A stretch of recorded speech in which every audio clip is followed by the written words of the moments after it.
Hello दोस्तों, नमस्ते, प्रणाम।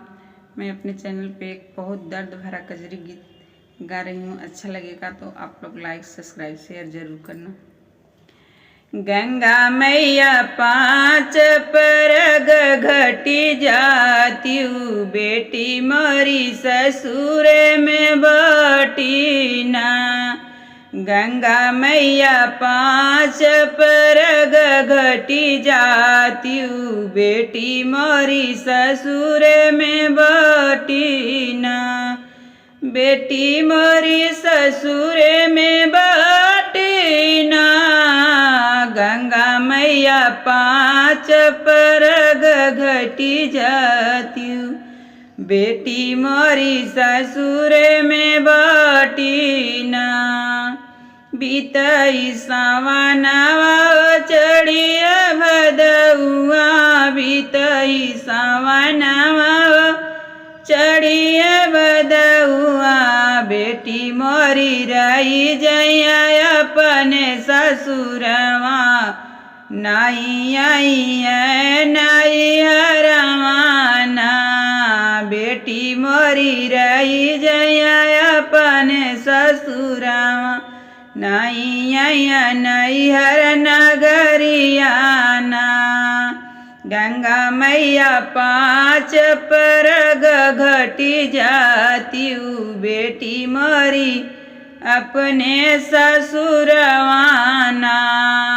गंगा मैया पाँच परग घटी जातियु, बेटी अपने ससुरवाना।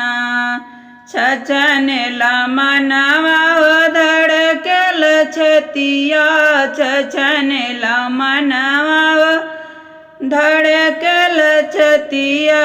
कब देखी अपने जियर कैटू कड़वा, तरसला मोर नयनवाना।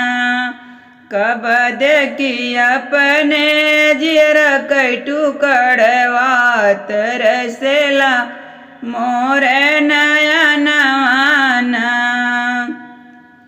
गंगा मैया पाँच परग घटी जातियु, बेटी मोरी ससुर में बटी ना। बेटी मोरी ससुर में बटी ना। गंगा मैया पाँच परग घटी जातियु, बेटी मोरी ससुर में बटी ना। सावन में बेटी मोरी अइती नैहरवा, सावन में बेटी मोरी अइती नैहरवा। खेले कूदे अंगना दुअरवाना, खेली कूदी अंगना दुअरवाना। जागित मोरे मनवा के मोरवाना, कि गंगा मैया पाँच परग घटी जातु, बेटी मोरी ससुर में बटी ना। कि गंगा मैया पाँच परग घटी जातु, बेटी मोरी ससुर में बटी ना। गंगा मैया सुनील तू हमार पुकारवा, के तनले बाट मोर यार मनवा। गंगा मैया सुनील तू मोर पुकारवा, के तनले बाट मोर यार मनवा। कि केकरा कई लाली चुनरियाना, कि केकरा ले लाली चुनरियाना। कि बेटी मोरी ससुर में बटी ना।